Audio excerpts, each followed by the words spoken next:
Assalamualaikum warahmatullahi wabarakatuh. Salam sejahtera untuk kita semua. Bapak Ibu Guru dimanapun berada, semoga dalam keadaan sehat walafiat dan tetap semangat di dalam menjalankan tugasnya. Dan semoga Bapak Ibu Guru selalu sukses ya. Baik, pada materi IKM tentang kurikulum merdeka ini ada beberapa episode yang akan saya sampaikan, saya paparkan ya di sini. Ini adalah sebagai sharing dan dalam rangka berbagi dari channel Pretno Berbagi ini akan membagikan materi. Mudah-mudahan ini bisa bermanfaat untuk Bapak Ibu Guru, baik PAUD, SD, SMP, SMA, SMK, dan sederajat. Baik, materi pertama saya akan sampaikan ya di video ini adalah tentang memahami pembelajaran paradigma baru. Bagaimana kita mempelajari pembelajaran paradigma baru? Apa bedanya dengan kurikulum 2013 yang lalu dan seperti apa kelebihannya? Mari kita kaji bersama. Video ini berjudul Memahami Pelajaran Paradigma Baru. Memahami pembelajaran paradigma baru seperti apa? Apakah pembelajaran paradigma baru?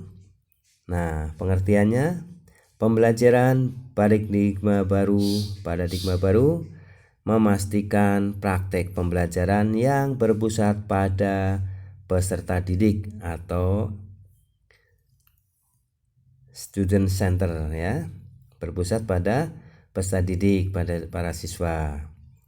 Dengan paradigma baru ini, pembelajaran merupakan satu siklus yang berawal dari pemetaan standar kompetensi, perencanaan proses pembelajaran, dan pelaksanaan asesmen untuk memperbaiki pembelajaran sehingga peserta didik dapat mencapai kompetensi yang diharapkan.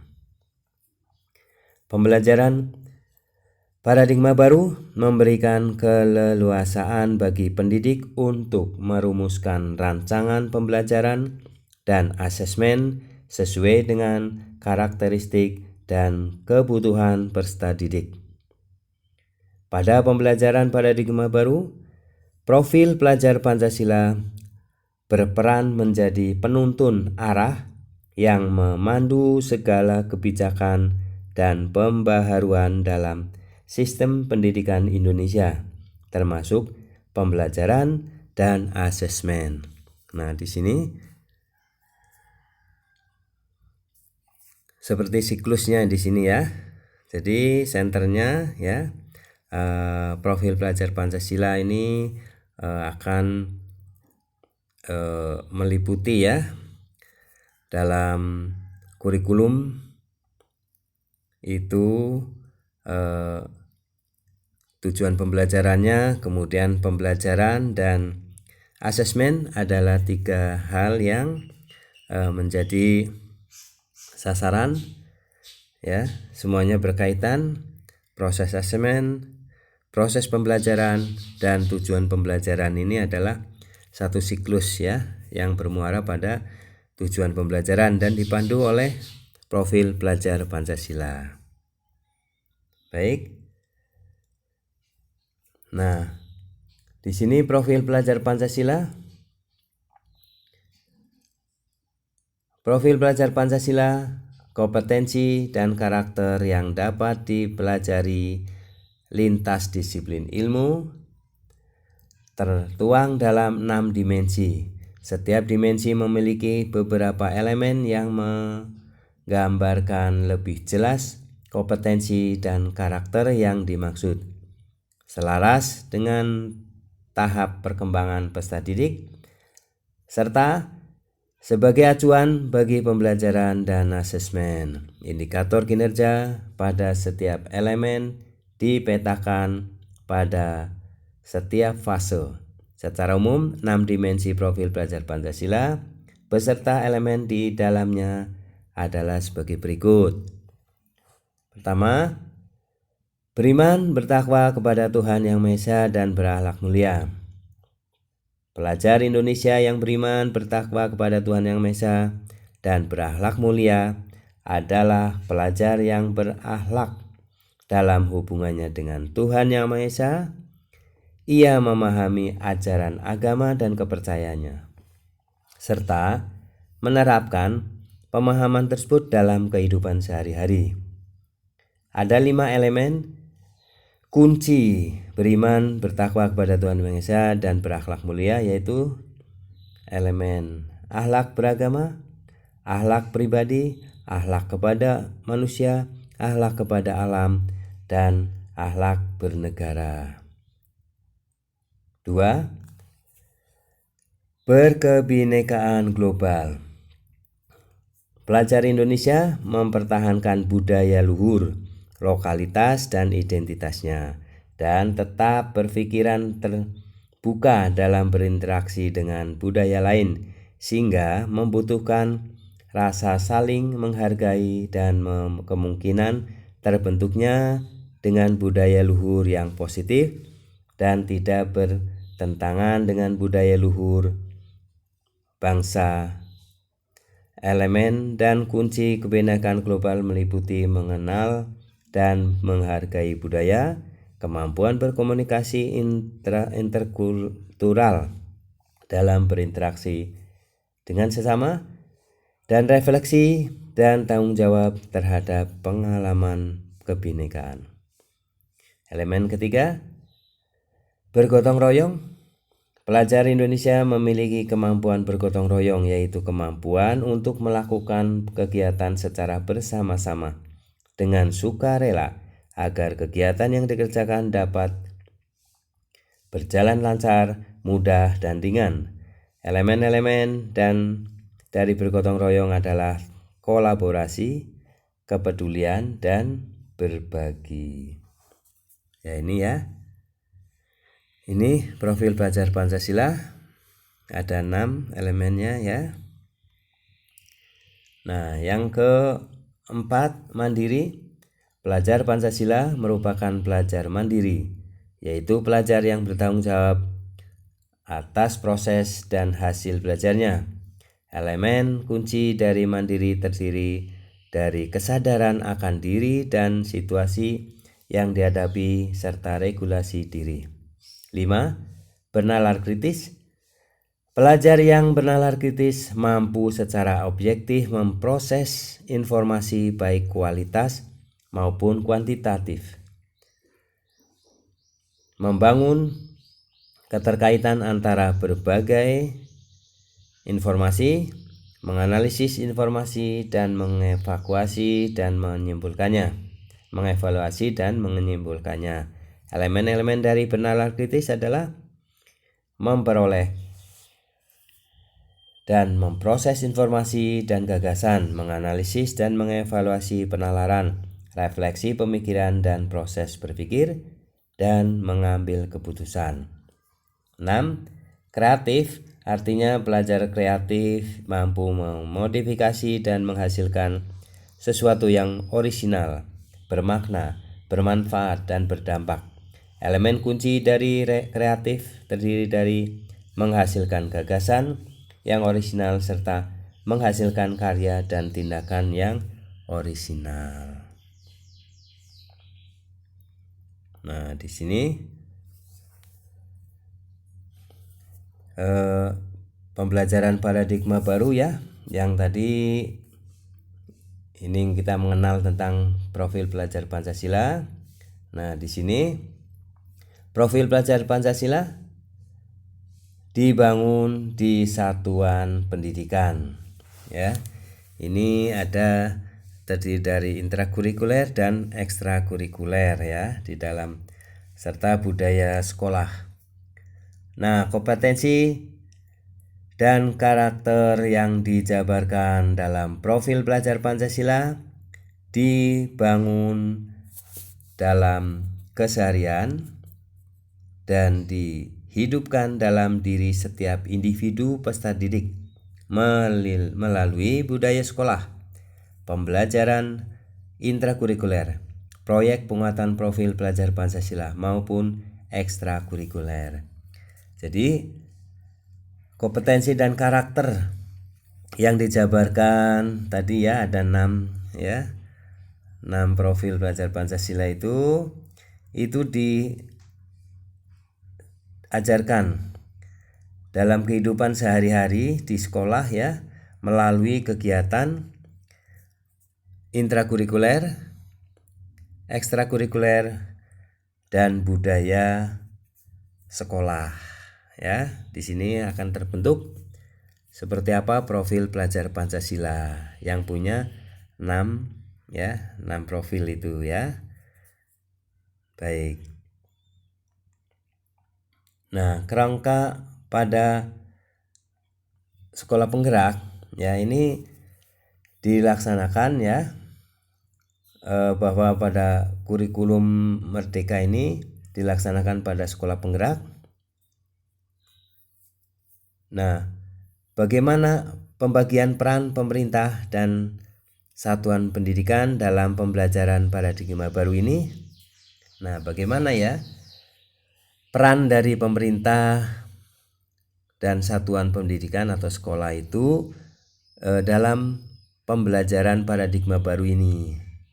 Nah, pemerintah berperan menyiapkan profil pelajar Pancasila, yaitu kompetensi dan karakter yang tertuang dalam 6 dimensi ya, yang berfungsi sebagai penuntun arah yang memandu segala kebijakan dan pembaharuan dalam sistem pendidikan Indonesia, termasuk pembelajaran dan asesmen.